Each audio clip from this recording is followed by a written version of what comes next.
रश्मी बर्वेंचा जात प्रमाणपत्र रद्द करण्याचा निर्णय अवैध, पडताळणी समितीला 1 लाखाचा दंड ठोठावण्यात आलाय। उच्च न्यायालयाचा बर्वेंच्या बाजूने निकाल लागलाय। नागपूर हायकोर्टाकडून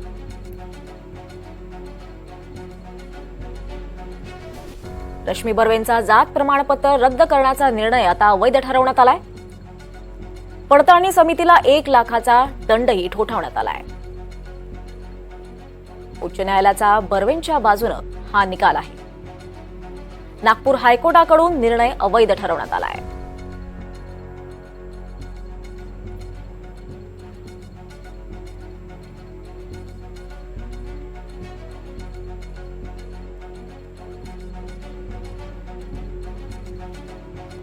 तर आपण पाहतोय रश्मी बर्वेंचा जात प्रमाणपत्र रद्द करण्याचा निर्णय आता अवैध ठरवण्यात आलाय।